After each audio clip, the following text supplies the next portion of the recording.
Assalamualaikum warahmatullahi wabarakatuh. Kembali lagi di channel Berita Mistis.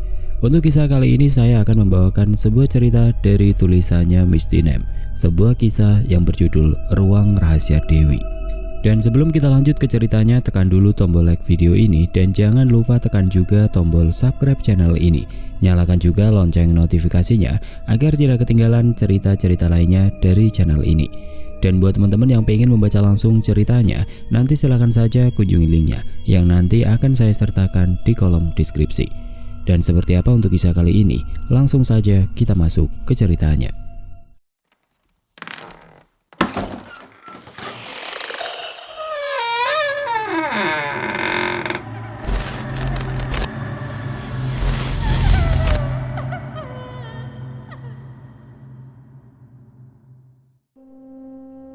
Detak-detik jam dinding menggema, merajai ruangan yang senyap tanpa bising manusia.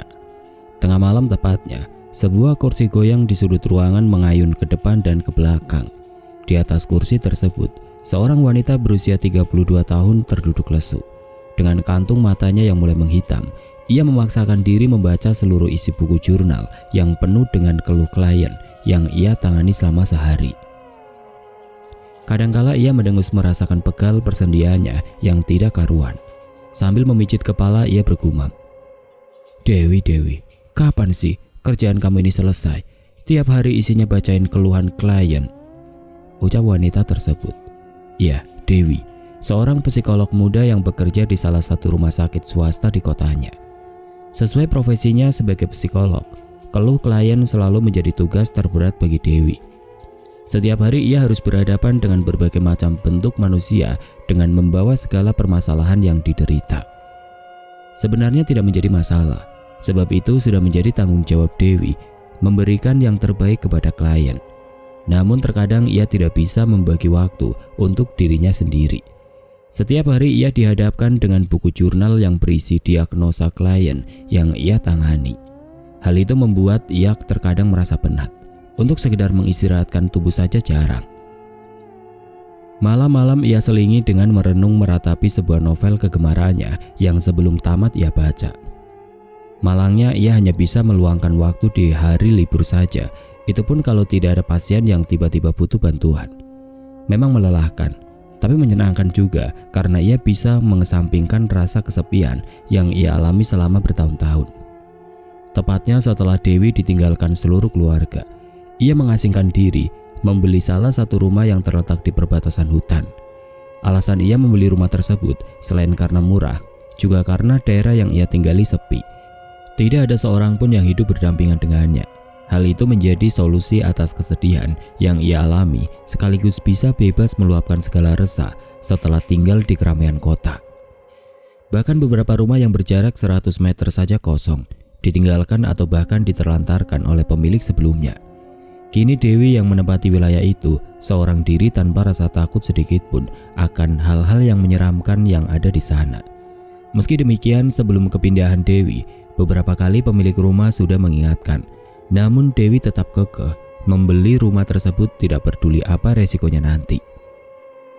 Bagi Dewi, ketakutan akan hal tidak kasat mata hanyalah halusinasi. Manusia tidak benar-benar menyadari atau bahkan melihat keberadaan mereka secara langsung, melainkan hanya imajinasi yang terbentuk dalam pikiran.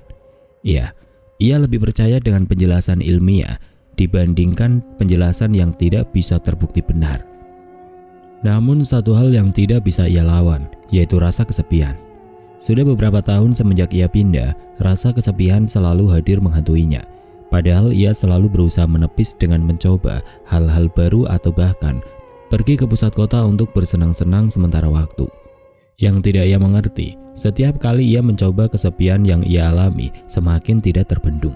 Sampai ia benar-benar menyadari bahwa ia memang hidup seorang diri, tanpa keluarga, bahkan tanpa pasangan. Hal itu membuatnya terkadang merasa menjadi orang yang tidak normal. Setiap tengah malam ia berteriak sendiri, kadangkala menangis atau menjerit ketakutan. Sikapnya yang terus berulang membuat Dewi selalu merotoki diri. Beberapa kali ia bertanya, apa pantas seorang psikolog memiliki penyakit mental? Meski begitu, ia tidak pernah mendiagnosa diri sendiri karena merasa yakin kondisinya normal. Mungkin begitu, tapi kita tidak pernah tahu apa yang akan terjadi nanti. Dewi, tumben berangkat pagi banget, lagi banyak klien. Di sudut koridor panjang, Dewi melamun sambil memperhatikan beberapa tenaga kesehatan berlalu lalang tanpa menghiraukan keberadaannya. Hingga Karin datang, seorang perawat yang akrab dengan Dewi. Ia dikejutkan oleh kedatangan Karin. Pandangan matanya segera mengarah kepada seorang wanita mungil yang berdiri memperhatikannya. Apa Rin? Maaf aku gak dengar, balas Dewi, tidak mengiyakan pertanyaan Karin. Kebiasaan kamu Wi, jangan ngelamun, lagi di tempat kerja lo ini. Tadi aku tanya, tumben kamu berangkat pagi banget, ucap Karin menjelaskan kembali. Iya, pengen aja soalnya di rumah sepi, balas Dewi segera, wajahnya menunduk muram. Karin mengerti betul kondisi yang dialami Dewi. Setelah kematian kedua orang tuanya, wanita itu jadi diam 1000 bahasa. Akan tetapi tidak ada seorang pun yang tahu sebab kedua orang tuanya Dewi meninggal dunia. Bahkan seluruh karyawan yang bertanya mulai muak dengan Dewi yang tiba-tiba saja membisu. Ya itulah Wi, kamu butuh pasangan, gurau Karin disusul dengan tawa manis mereka. Dewi menyolek pipi Karin dengan pelan.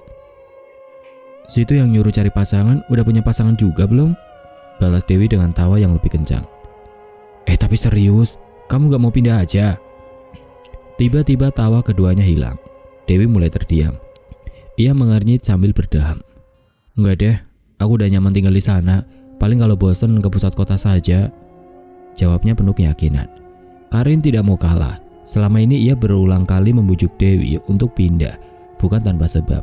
Ia ingin Dewi menjadi lebih terbuka, mungkin dengan pindah ke tempat yang lebih ramai bisa membantunya. Jangan terlalu menutup diri, Wi. Aku tahu itu caramu meluapkan kesedihan setelah kematian orang tuamu, tapi bukan gitu caranya. Mendengar ucapan Karin membuat amarah bergejolak dalam diri Dewi. Selama bertahun-tahun ia menutup segala kenangan yang ia miliki bersama kedua orang tuanya. Ia tidak ingin mengingat mereka, terlebih semua keluarga yang sudah meninggalkannya.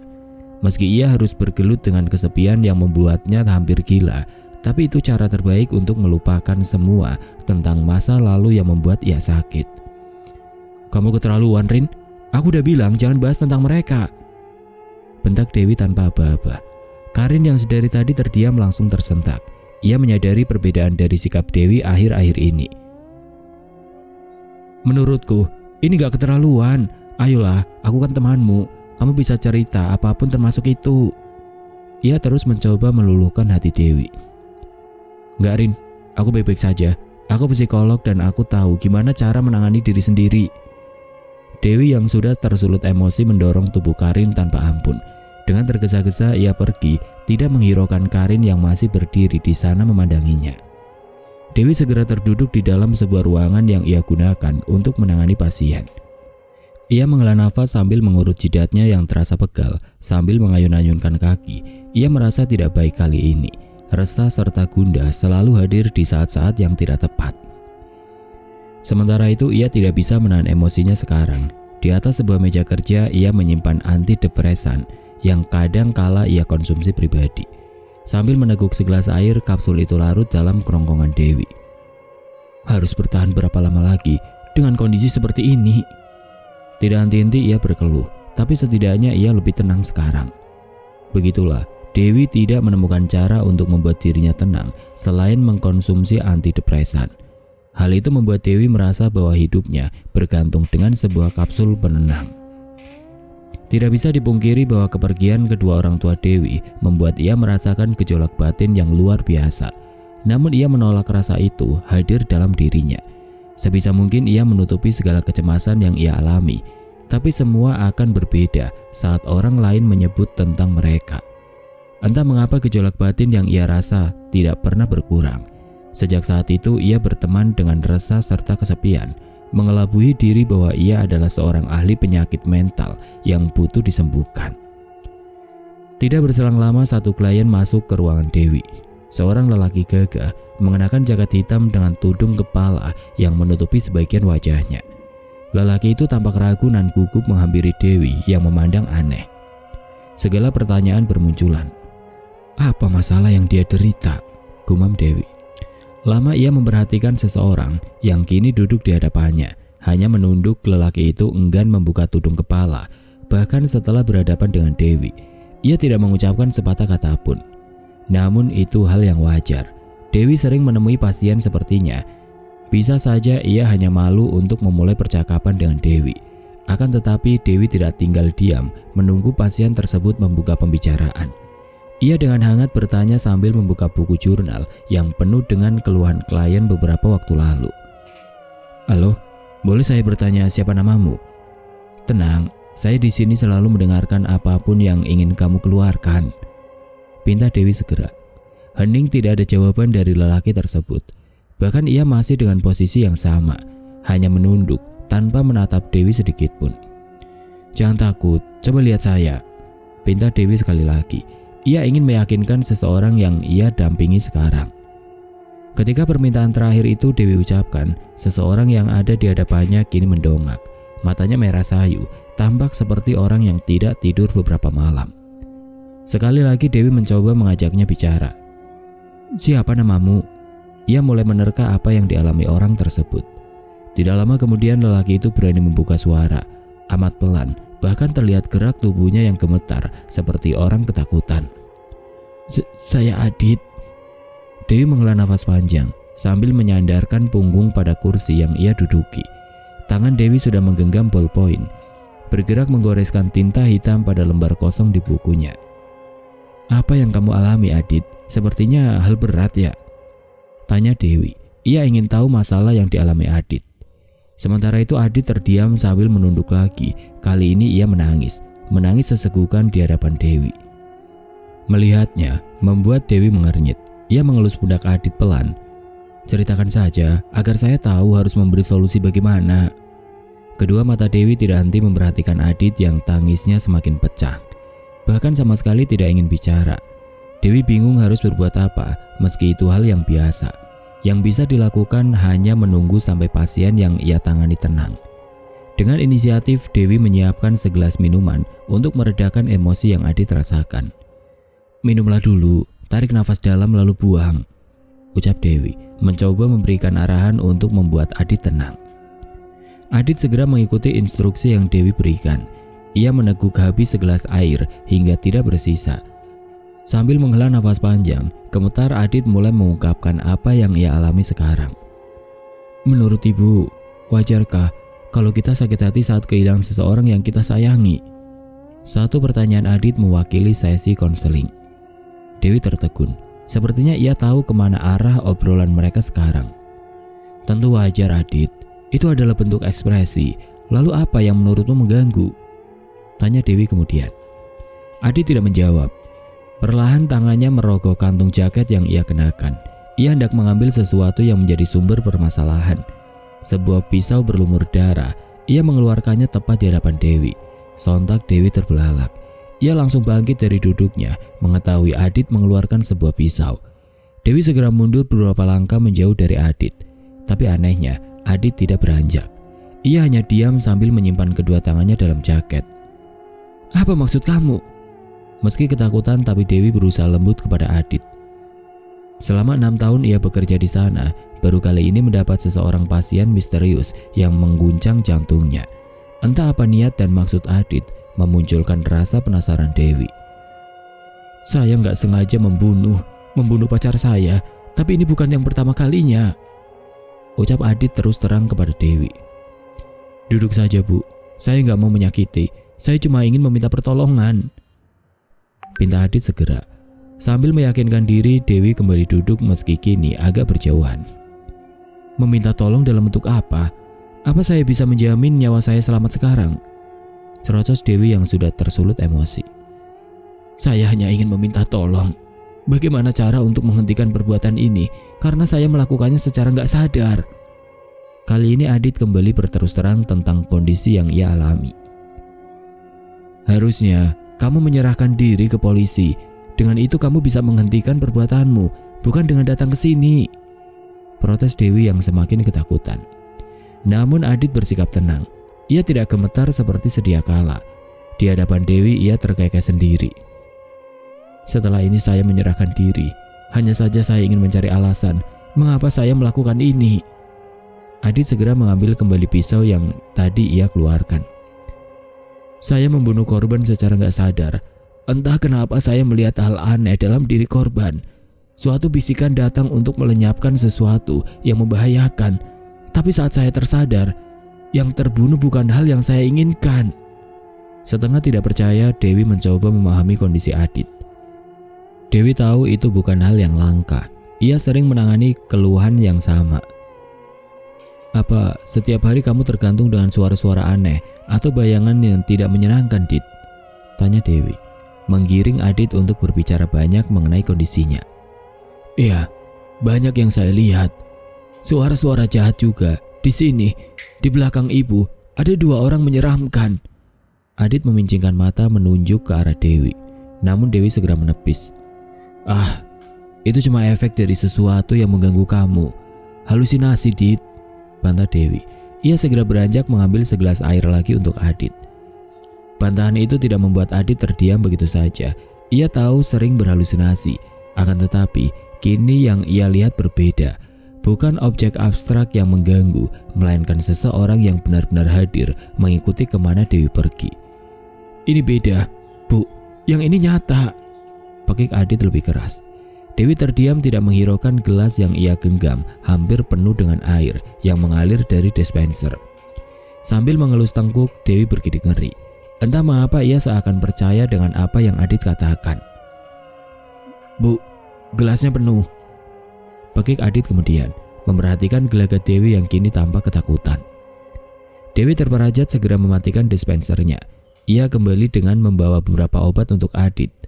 Dit, kondisi kamu terbilang serius, ia mengatakan dengan terus terang.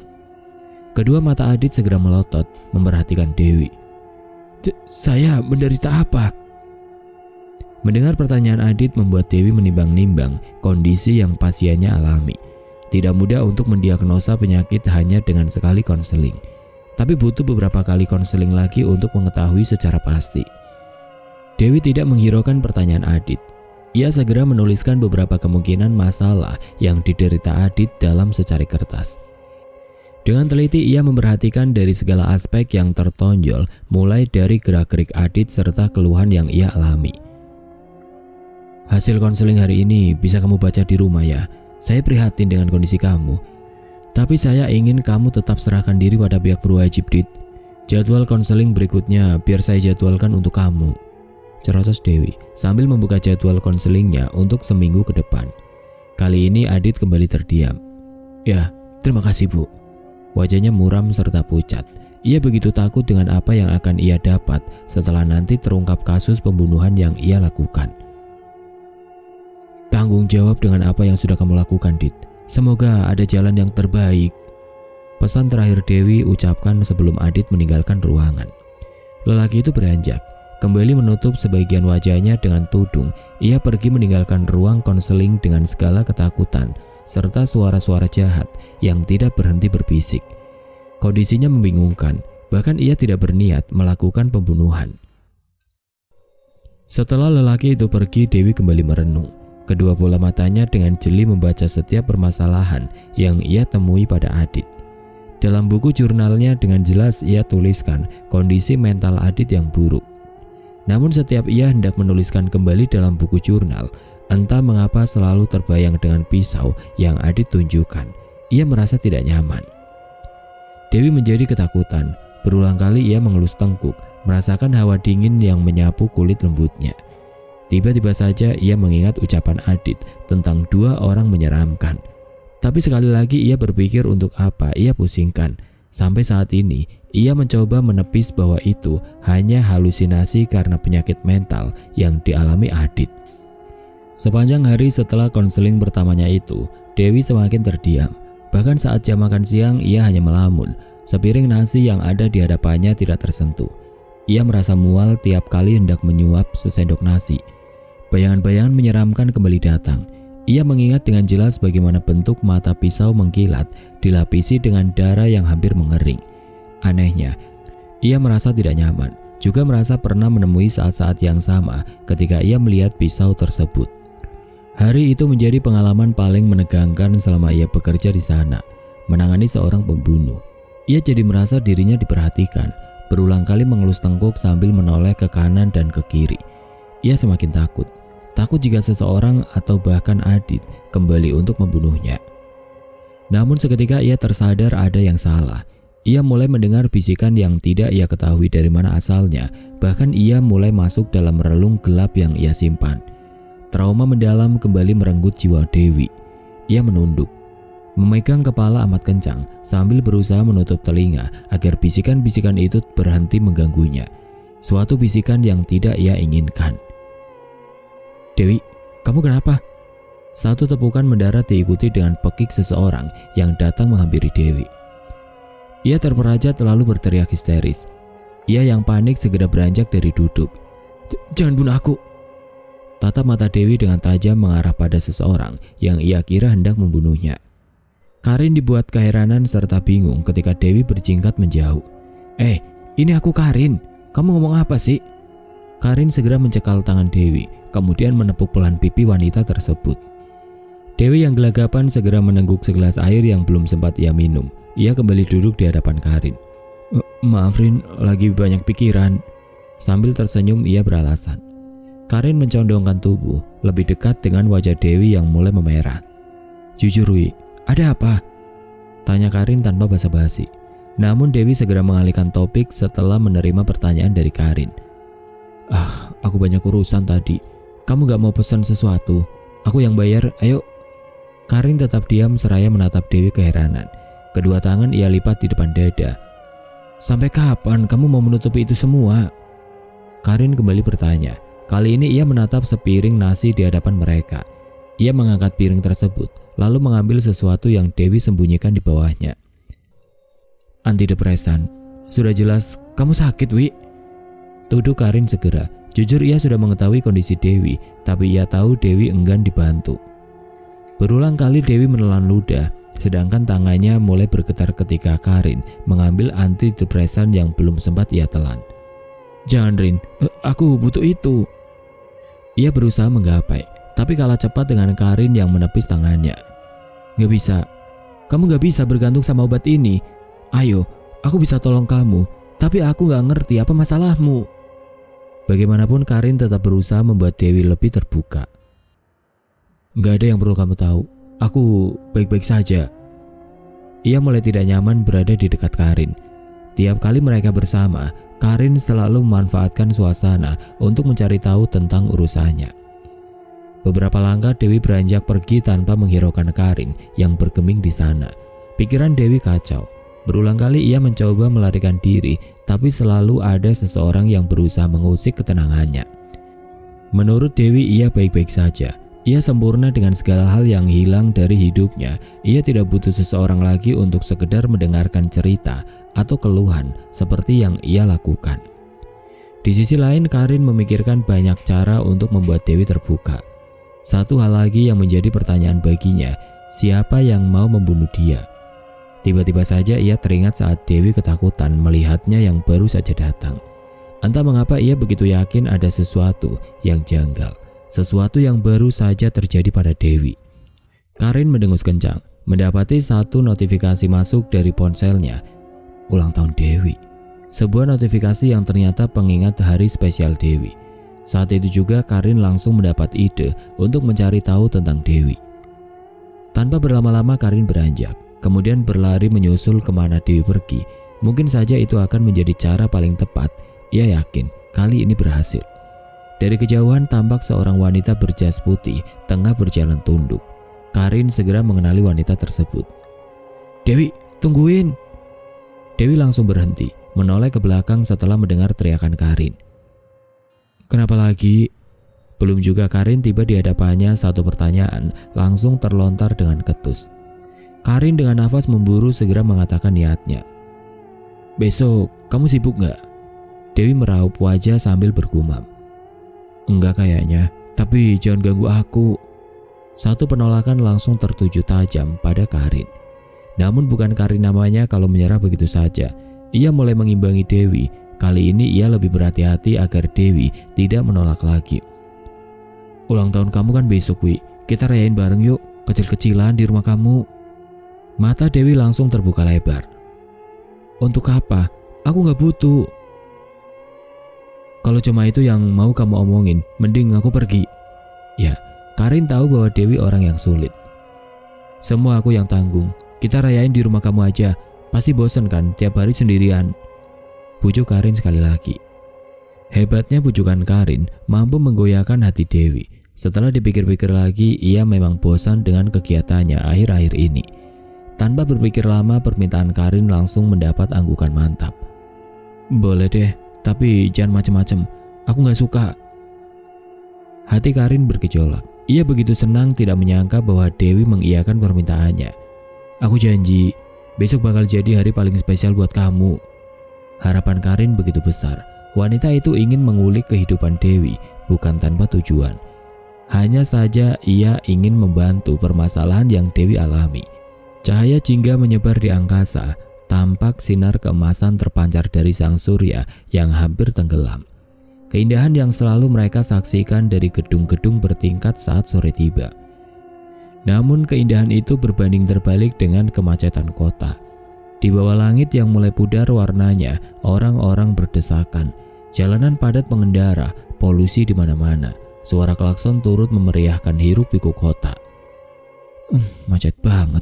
Tapi kalau pulang nanti bakal kemalaman. Di lobi rumah sakit Dewi bergumam. Tidak henti-henti memandang jam yang mengikat pergelangan tangannya. Sore hampir berganti malam, tapi ia tidak juga mendapat angkutan untuk pulang. Dewi mulai panik lantaran rumah sakit mulai sepi. Beberapa orang yang ia kenal berbondong-bondong pulang, menyisakan ia seorang. Sedetik kemudian saat mata Dewi memutar mencari cara, ia mendapati mobil Jazz putih berhenti tepat di depannya. Perlahan Dewi mengernyit saat jendela mobil tersebut turun.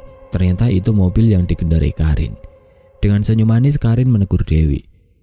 Bukannya jam pulang kamu udah dari tadi, kok masih bengong di sini? Sambil menerka apa yang wanita itu lakukan, Karin tidak sungkan-sungkan langsung menawarkan tumpangan. Bareng aku aja yuk, keburu malam, mana ada angkutan. Wajah Dewi yang dari tadi tertekuk langsung ceria. Ia menghela nafas lega. Apa boleh? Tanya Dewi dengan antusias. Bagaimana mungkin Karin menarik ucapannya? Iya, ayo aku antar. Dewi tergesa-gesa duduk di samping kursi kemudi. Akhirnya ia bisa pulang juga. Makasih ya, kalau gak ada kamu pasti aku bakal tidur di rumah sakit. Sambil terkekeh Dewi mengucapkan banyak terima kasih pada Karin. Jangan gitu. Lagian ngapain kamu gak pulang-pulang dari tadi? Kalau kemalaman kan bisa pesan taksi online daripada tidur di rumah sakit. Balas Karin membenarkan ucapan Dewi. Tadi macet, aku gak lihat angkutan umum lewat. Tapi aku lebih baik tidur di rumah sakit daripada pulang naik taksi. Karin tidak habis pikir dengan niat Dewi. Ia bahkan tidak mengerti mengapa wanita itu bersikap demikian.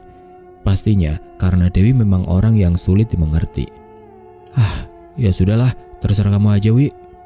Karin mendengus kesal. Ngomong-ngomong, rumah kamu harus lewat hutan-hutan itu ya?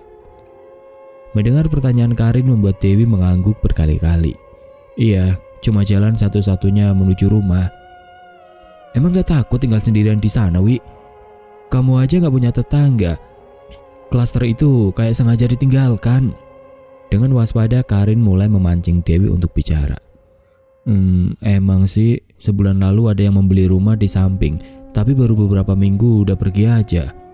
Dewi mengingat dengan jelas siapa saja yang tinggal di sekitarnya, termasuk Pak Sutri yang sebulan lalu bersampingan dengan rumah Dewi. Namun anehnya baru beberapa minggu tinggal, mereka langsung melelang rumah tersebut. Sialnya Dewi tidak sempat bertanya mengapa mereka pindah. Saat itu juga jalanan diguyur hujan membuat suasana semakin mencekam. Di tengah perbincangan mereka, Karin semakin penasaran dengan apa yang terjadi di sekitar lingkungan Dewi. Barangkali dengan cara itu, ia bisa membuka lembaran hitam yang Dewi simpan dalam. Gak betah kali, Wi. Lagian klasternya juga di perbatasan hutan. Emangnya kamu gak pernah dapat gangguan? Dewi berdehem, matanya memincing memperhatikan jalan yang dilintasi oleh mobil yang mereka tumpangi. Ada, tapi aku gak percaya sama hal-hal gaib. Sementara itu Karin mulai memutar setir sehingga mobilnya berbelok ke arah hutan yang gelap tanpa penerangan. Sepanjang jalan yang mereka lintasi sepi, suasana semakin hening karena diguyur air hujan. Memang, baiknya jangan terlalu percaya untuk kamu yang tinggal sendirian. Tapi kamu beneran gak mau pindah ke kota? Maksudku ke klaster yang lebih ramai. Aku bisa bantu carikan loh. Gak usah, aku udah nyaman tinggal di sana kok. Jalanan di depan agak sulit karena bebatuan, tapi sebentar lagi sampai kok. Bulu kuduk Karin tiba-tiba meremang. Dari kejauhan ia mulai melihat sebuah klaster yang sempit, tanpa penerangan sedikit pun. Rumah-rumah yang berjajar terlihat tidak terurus. Tidak ada lampu yang menerangi sepanjang jalan mereka setelah masuk ke dalam hutan. Hal itu membuat Karin semakin bertanya-tanya akan keadaan Dewi di sana. Ia hampir tidak percaya Dewi bisa tinggal di tempat yang jauh dari kata layak. Sekedar penerangan saja tidak ada. Rumahmu yang mana? Karin bertanya pelan, merasakan sesuatu yang tidak biasa saat ia tiba di sana. Apalagi di sampingnya, Dewi hanya terdiam dengan tatapan kosong. Ia jadi orang yang berbeda setelah tidak ada perbincangan lagi di antara mereka. Pertanyaan Karin tidak digubris oleh Dewi. Ia terpaksa merendahkan laju mobilnya yang mulai kesulitan melintas di jalan bebatuan. "Wi, jangan ngelamun gitu ah," tegur Karin segera. Sungguh kali ini ia ketakutan. Karin mencoba menepuk-nepuk pundak Dewi, tapi ia tidak memiliki keberanian untuk menoleh. Sedari tadi ia fokus ke depan, menatap beberapa rumah yang sudah lama dikosongkan. Satu tepukan kembali ia berikan, mengharap Dewi kembali normal. "Wi, yang bener ini kita di tempat sepi loh." Karin benar-benar ketakutan. Ia menyentuh kulit Dewi yang terasa dingin. Karin memberanikan diri, lalu menghentikan laju mobilnya. Ia menoleh pelan ke arah Dewi. Aku kira kenapa, ternyata tidur," ketus Karin, jantungnya hampir lepas. Mengetahui Dewi yang sudah tertidur lelap, ia melanjutkan perjalanan sambil mencari di mana letak rumah Dewi. Hingga tiba mereka di depan sebuah rumah yang paling mencolok. Ia yakin itu yang ia cari. Karin segera menggoyahkan tubuh Dewi. "Wi, udah sampai nih, bangun dong." Dewi terbangun sambil melentangkan tubuh. Ia segera mengusap mata. "Oh, sudah sampai. Maaf, aku kecapean deh kayaknya." "Iya, aku ngerti. Kalau turun pakai payung," ucap Karin sambil menyodorkan payung kepada Dewi. "Nggak mau masuk dulu, Rin? Hujan loh," tanya Dewi dengan penuh perhatian. Ia sebenarnya tahu kalau Karin ketakutan. Terlihat dari raut wajah yang penuh dengan keringat. Apalagi mereka tiba malam hari. Ia khawatir jika Karin harus pulang saat itu juga. Namun Karin mengernyit. Ia sedikit ragu untuk mengiyakan permintaan Dewi. Tapi ia tidak bisa menjamin keselamatannya jika harus pulang saat itu juga. Setelah lama menimbang-nimbang, akhirnya ia mengiyakan. Mungkin akan menjadi hal baik jika ia bisa bersama Dewi lebih lama. "Aku ambilin handuk dulu, maaf rumahku gelap, pasti takut ya?" Karin hanya menggeleng ragu mendengar pertanyaan Dewi. Sementara itu, ia duduk di sofa empuk sambil menikmati teh hangat yang Dewi sajikan. Lama ia berdiam diri di sana, menunggu Dewi kembali. Kedua bola mata Karin berpencar, memperhatikan seluruh ruangan yang cukup membuatnya kagum. Beberapa ornamen dipadukan dengan lukisan selaras, memukau perhatian. Ia tidak menyangka bahwa selera Dewi mengesankan juga. Jauh dari pribadi pendiam Dewi, ruangan yang ia tinggali memiliki kesan bebas dan terbuka. "Itu lukisan sendiri, bagus nggak?" Denting cangkir terdengar bersama dengan teguran yang Dewi lontarkan. "Bagus banget. Aku gak nyangka kamu punya selera tinggi," ucap Karin dengan antusias.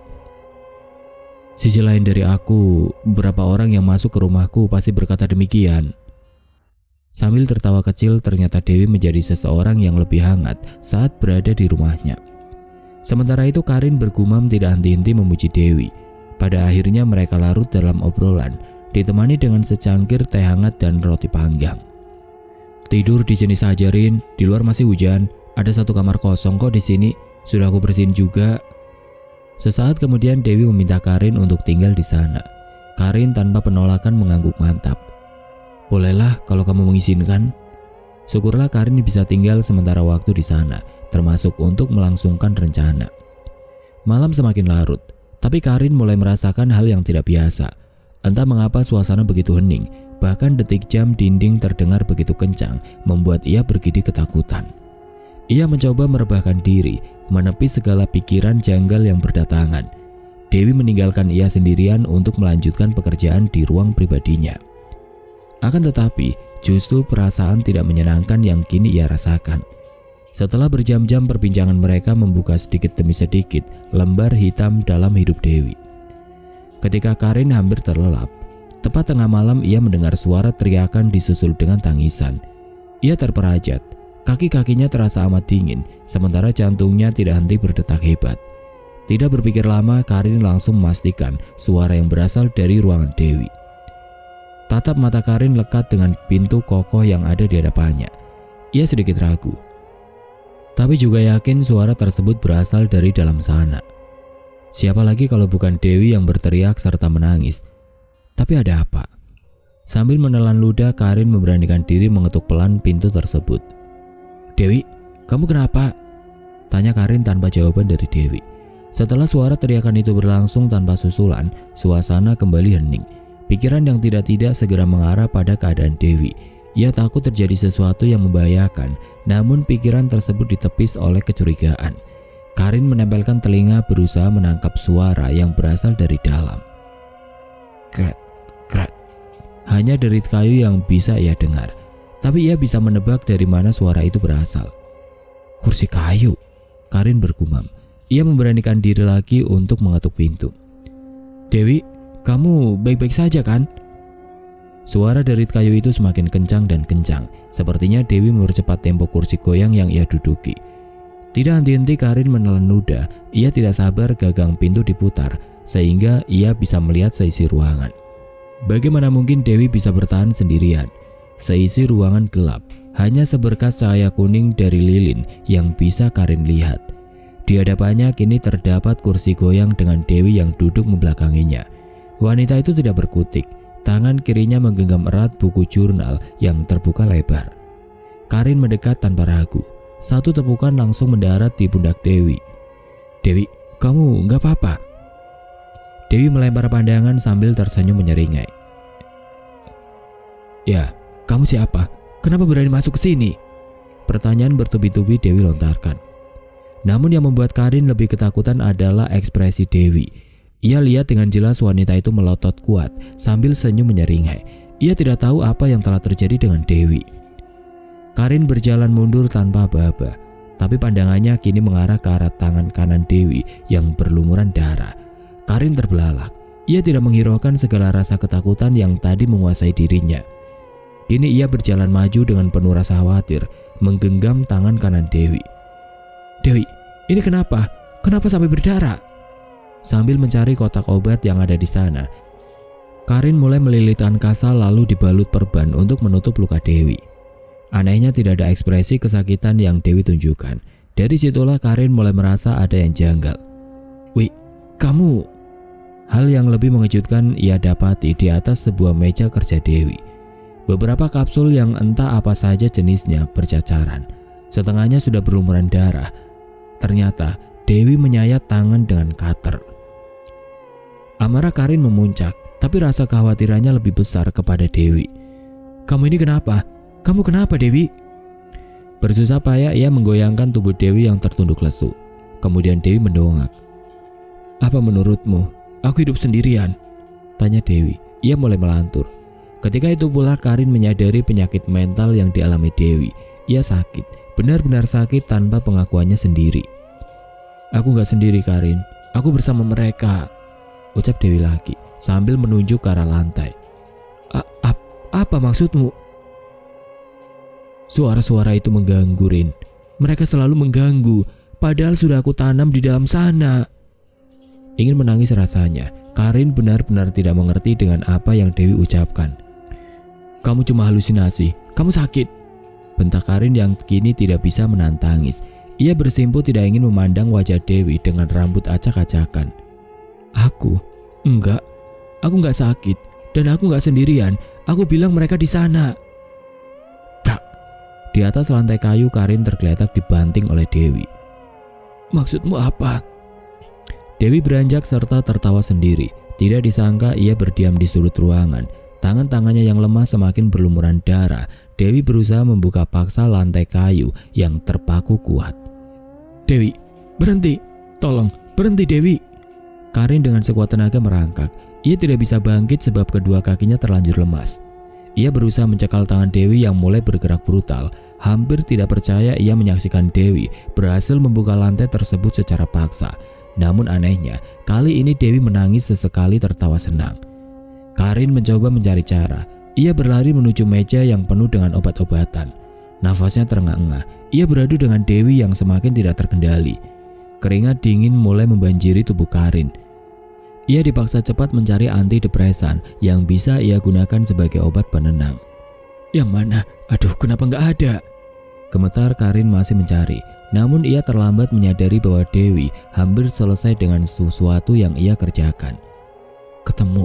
Hampir bersorak senang, tapi sesuatu yang ia saksikan lebih mengerikan. Bau busuk seketika menyebar. Karin yang sudah kewalahan mulai terasa mual. Ia terduduk lemas sambil menutup mulut, tidak menyangka dengan apa yang Dewi lakukan. Siapa itu? Bola mata Karin melebar memperhatikan sesuatu yang Dewi simpan di bawah lantai ruangan. Dewi tertawa puas. Mereka yang mengganggu, mereka berbisik. Di bawah sebuah lantai kayu ruangan kerja tersebut, Dewi menyembunyikan jasad kedua orang tuanya. Sudah busuk, tidak terlihat bagaimana rupa mereka dengan wajah hancur. Bahkan kain kafan yang membungkus sudah berlendir hingga mengeluarkan bau busuk tidak karuan. Siapa bilang aku gak punya teman? Aku di sini tinggal bersama keluargaku. Sayang, mereka tidur pula setelah pesta teh yang aku buat. Dengan enteng Dewi meracau, mengatakan hal yang membuat Karin semakin tercengang. Ngomong-ngomong, kamu jangan tidur juga setelah minum teh seperti mereka. Senyum lebar Dewi berubah menjadi muram. Sementara Karin terbungkam, tangannya gemetar hebat. Teh? Maksud kamu? Teh yang kamu minum tadi.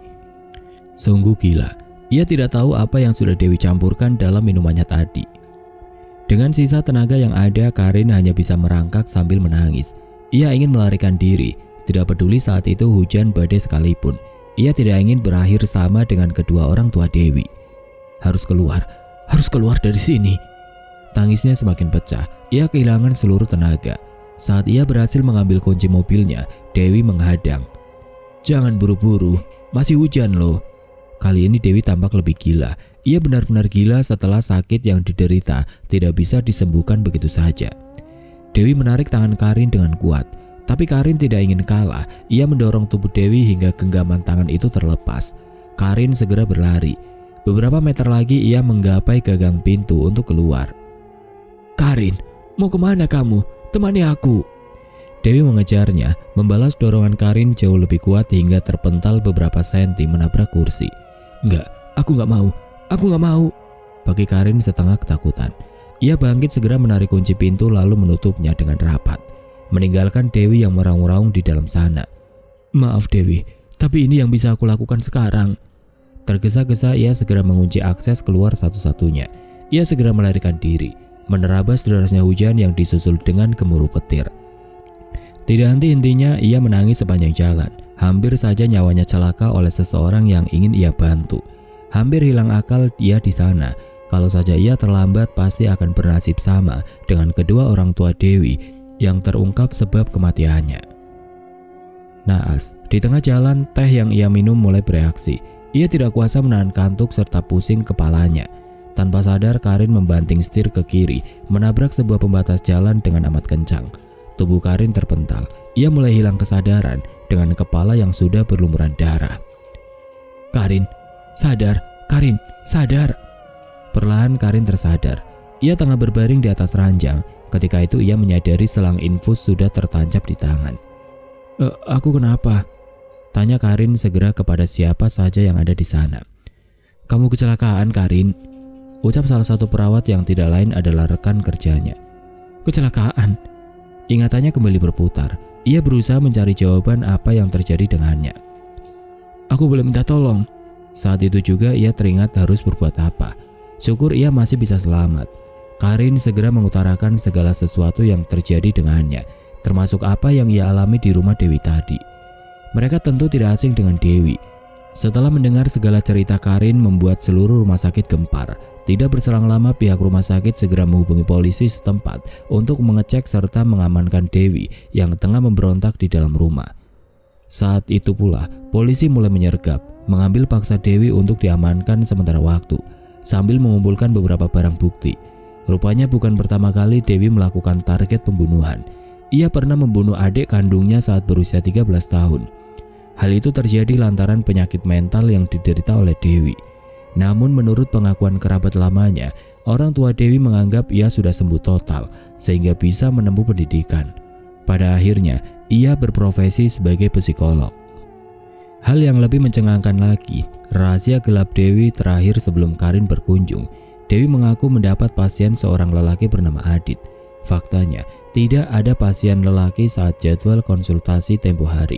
Yang sebenarnya terjadi, lelaki tersebut adalah halusinasi sebagai bentuk diri Dewi yang lain. Lebih tepatnya sebagai seseorang pembunuh yang mengidap penyakit mental. Lalu tentang kedua orang tua Dewi, hanya orang gila yang membunuh mereka. Setelah dikuburkan, Dewi menggali jasad kedua orang tuanya untuk dibawa pindah ke rumah yang ia tempati sekarang. Ia melakukannya karena menganggap mereka masih hidup, seperti sedia kala, dan klaster itulah yang menjadi saksi kegilaan Dewi.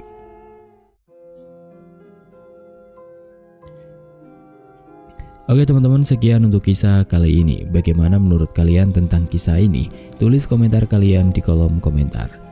Dan buat teman-teman yang baru bergabung, jangan lupa untuk like, komen, share, serta subscribe channel ini. Dan nantikan kisah-kisah horor berikutnya tetap di channel Berita Mistis. Wassalamualaikum warahmatullahi wabarakatuh.